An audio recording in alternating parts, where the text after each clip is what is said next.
भक्त समाज की जय। भक्ति के स्रोत ममतामयी माताओं की जय। लगता है सुनते सुनते सब सुस्त हो गए हैं। एक बार फिर से जयकारा लगाइए। बोलिए संत सम्राट सदगुरु कबीर साहेब की जय। सदगुरु श्री अभिलाष साहेब की जय। धन्यवाद।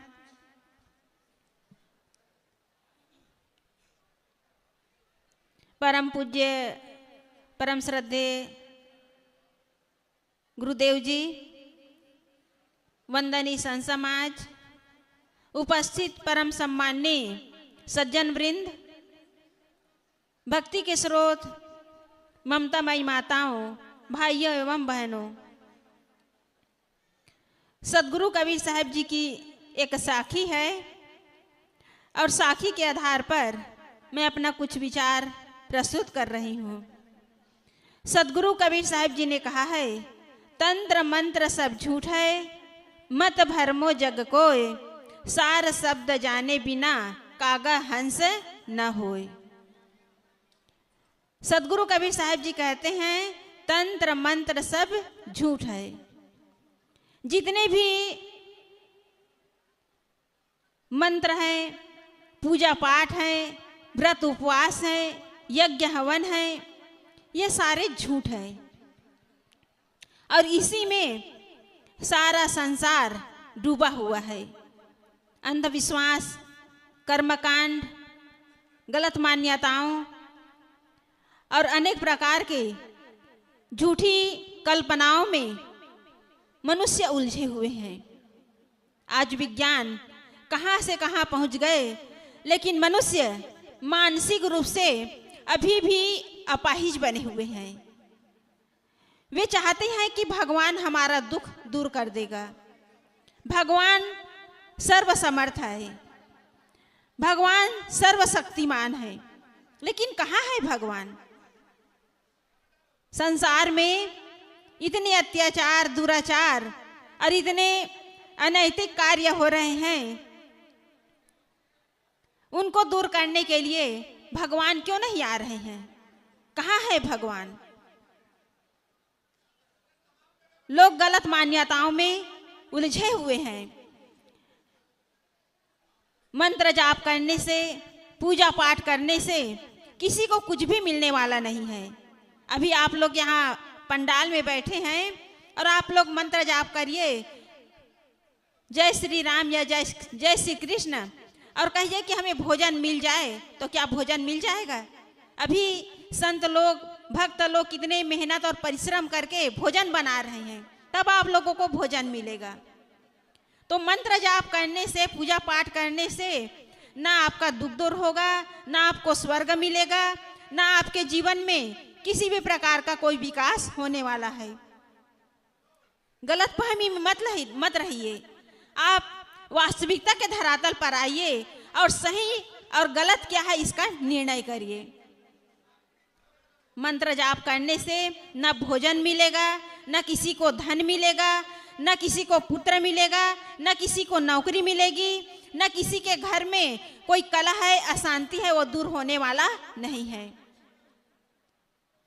ये सारे चीज हमारे जीवन में तभी उपलब्ध होंगे जब हम पुरुषार्थ करेंगे, मेहनत करेंगे और अपने अंदर जो मानसिक विकार है उन्हें दूर करेंगे, तब हमारे जीवन में शांति आएगी, घर का कलह दूर होगा। अभी आप लोग सुन रहे थे, काम, क्रोध, लोभ, मोह और अहंकार, ये हमारे 5 शत्रु हैं। जब तक इन 5 शत्रुओं को हम नाश नहीं करेंगे, हमारे जीवन में सुख और शांति आने वाला नहीं है। हम गलतफहमी में हैं। इसलिए मुख्य बात है कि हम कितना भी मंत्र जाप कर लें, उपवास रह लें, तीर्थ यात्रा में चले जाएं, यज्ञ हवन कर लें, वहाँ से हमें कुछ भी मिलने वाला नहीं है। क्योंकि देने वाला कौन है? देने वाला है साक्षात प्राणी। संत गुरुजन हमें ज्ञान दे रहे हैं, माता पिता हमें जन्म दिए हैं, हमें अपने संपत्ति के मालिक बना दिए हैं, और इन्हीं प्राणी जगत से हमें नौकरी मिलती है, शिक्षा मिलती है, संस्कार मिलता है, लेकिन वो मंदिर से कुछ मिलने वाला नहीं है। जिस दिन मंदिर में लोग फूल चढ़ाना शुरू कर देंगे, उस दिन मंदिर में ताला लग जाएगा। कोई मंदिर में पूजा पाठ और जितने प्रकार के सब कर्म कांड कर रहे हैं ना, वो सब बंद हो जाएगा। मनुष्य केवल बेवकूफ बने हुए हैं और मंदिरों में जा जा करके रुपया पैसा सोना चांदी तरह तरह की चीजें चढ़ा रहे हैं। किसी को कुछ मिल रहा है? कुछ नहीं मिल रहा है, केवल एक धोखा है। हम धोखे में जीवन न जिए। जब तक हम विवेक और विचार नहीं करेंगे, हमारा जीवन धोखे में ही बीत जाएगा। इसलिए हमें विचार करना चाहिए कि हम इस अनमोल मानव जीवन में हम कर क्या रहे हैं, हमें करना क्या चाहिए। इस पर हमें विचार करना चाहिए, विवेक करना चाहिए। कितने ऐसे लोग हैं, रास्ते चलते हैं और बिल्ली कहीं रास्ता काट दी तो कहते हैं कि बिल्ली ने रास्ता काट दी।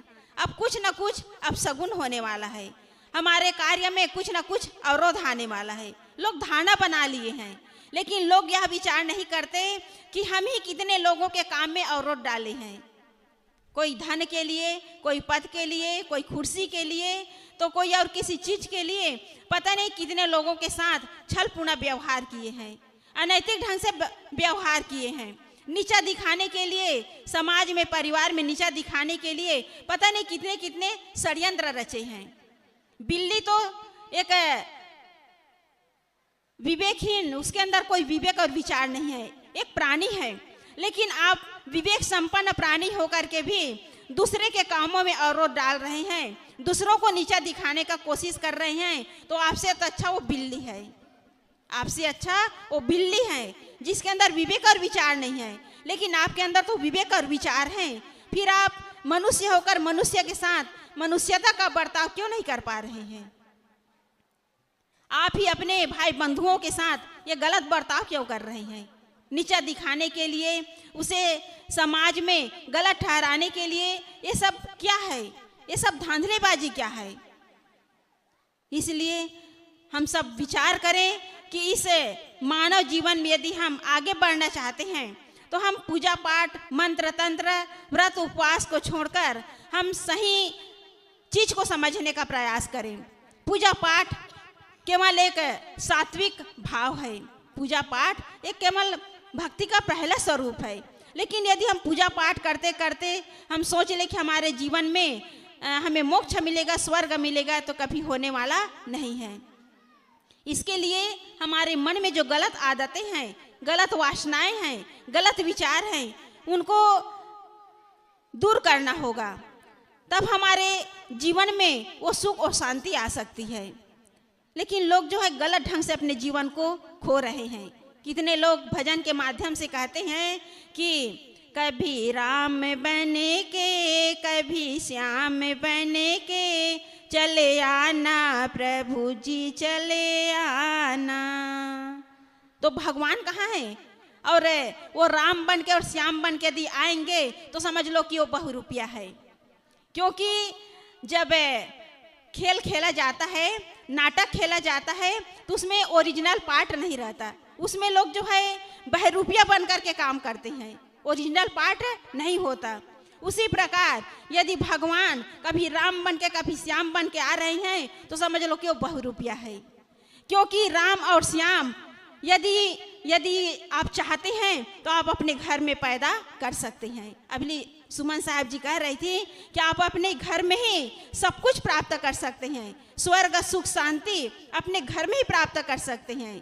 बस आप अपने बच्चों में संस्कार डालिए, वही बच्चा राम बन सकता है, वही बच्चा जो है कृष्ण बन सकते हैं, और वही बच्चा जो है श्रवण कुमार बन सकते हैं, और वही बच्चा जो है संत महापुरुष भी बन सकते हैं। संस्कार की आवश्यकता है। कहीं पूजा प्रार्थना करने से कहीं राम भगवान आने वाले नहीं हैं। आप संस्कार डालिए, अपने अंदर संस्कार डालिए, अपने बच्चों के अंदर संस्कार डालिए। आपका घर, आपका परिवार, आपका गांव, आपका देश, आपका राष्ट्र, आपकी मातृभूमि स्वर्ग बन सकती है। बस समझने की आवश्यकता है कि हमें करना क्या है। लेकिन मनुष्य जो है विचार नहीं कर पाते और केवल अपने जीवन में केवल अंधविश्वास, पाखंड और गलत मान्यताओं में उलझे हुए हैं।